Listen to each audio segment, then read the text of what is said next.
Assalamualaikum warahmatullahi wabarakatuh. Perkenalkan saya Afni Nurvita Dewi, Program Pendidikan Tadris Ilmu Pengetahuan Sosial Institut Agama Islam Negeri Metro Lampung. Di sini saya akan menjelaskan tentang kronologi Proklamasi Kemerdekaan Indonesia. Sebelum kita membahas penjelasan tentang kronologi Proklamasi Kemerdekaan Indonesia, kita harus tahu terlebih dahulu apa itu proklamasi. Proklamasi adalah pernyataan resmi yang dikeluarkan oleh orang yang berwenang untuk membuat pengumuman tertentu.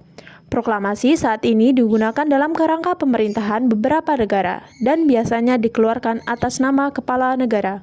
Kronologi Proklamasi Kemerdekaan Republik Indonesia. Urutan kronologi peristiwa sekitar Proklamasi Kemerdekaan Indonesia adalah sebagai berikut. Pada tanggal 6 Agustus 1945, kota Hiroshima, Jepang dijatuhi bom atom pertama oleh Amerika Serikat. Pada tanggal ini, sebuah bom uranium yang dijuluki dengan Little Boy dijatuhkan di kota Hiroshima. Kota itu hancur, puluhan ribu orang tewas seketika, dan sebanyak 146.000 orang tewas. Pada tanggal 7 Agustus 1945, BPUPKI dibubarkan dan dibentuk PPKI.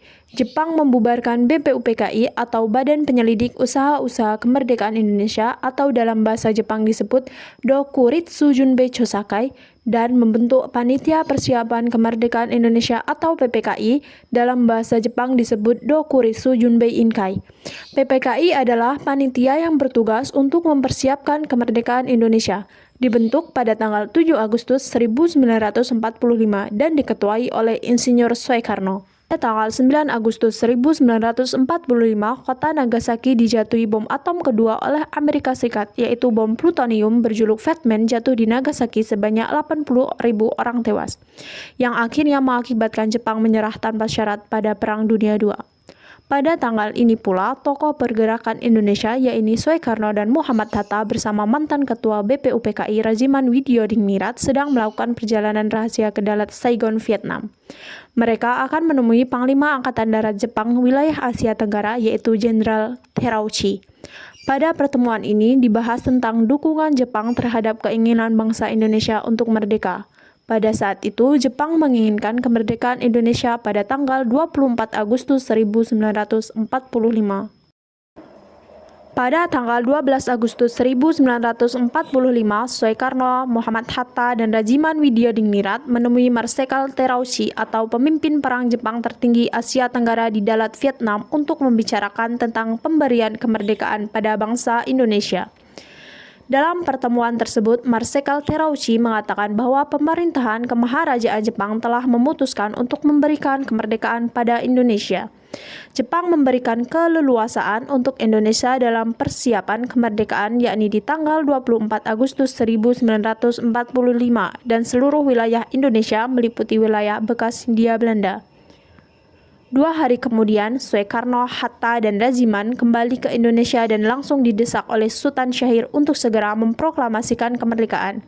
Karena beliau menganggap pertemuan di Dalat hanyalah tipu muslihat Jepang, karena Jepang sendiri sebenarnya sudah menyerah kepada sekutu, sehingga Jepang menjanjikan kemerdekaan itu demi menghindari perpecahan di dalam kubu nasionalis. Namun, Soekarno belum yakin bahwa Jepang benar-benar telah menyerah.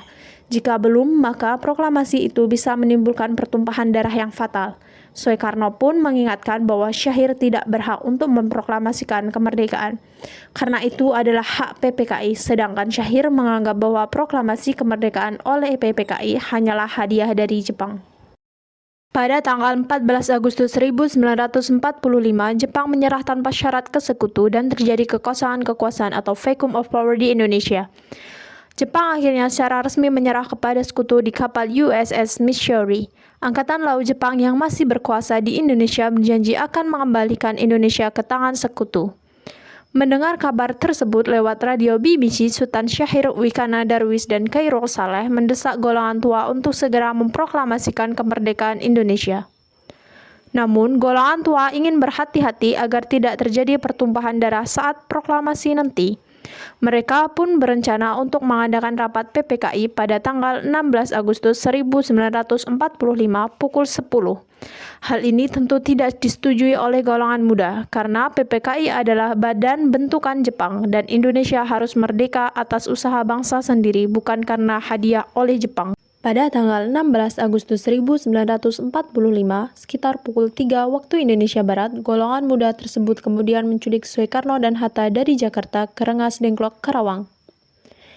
Tujuan penculikan tersebut salah satunya agar Soekarno dan Hatta tidak terpengaruh oleh Jepang. Pada tanggal 17 Agustus 1945, naskah proklamasi akhirnya disusun oleh Soekarno, Hatta, dan Soebardjo di ruang makan dari Rumah Laksamana Tadashi Maeda yang berlokasi di Jalan Imam Bonjol 1 pada 17 Agustus 1945 pukul 2-4.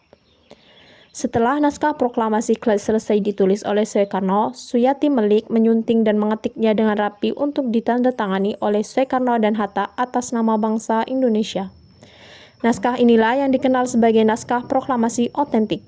Tepat pukul 10 pada tanggal 17 Agustus 1945 bertempat di rumah Soekarno, Jalan Pegangsaan Timur nomor 56, Soekarno akhirnya membacakan naskah proklamasi kemerdekaan Indonesia. Dilanjutkan pidato singkat dan pengibaran bendera merah putih yang dijahit oleh Fatmawati. Suwirjo selaku wakil wali kota Jakarta saat itu dan Mowardi selaku pemimpin barisan pelopor kemudian memberikan sambutan singkat. Peristiwa proklamasi kemerdekaan Indonesia tersebut meresmikan kemerdekaan bangsa Indonesia dari imperialisme Jepang. Proklamasi.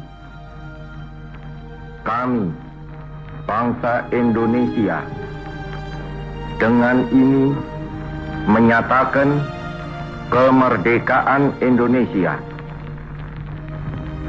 Hal-hal yang mengenai pemindahan kekuasaan dan lain-lain diselenggarakan dengan cara saksama dan dalam tempo yang sesingkat-singkatnya.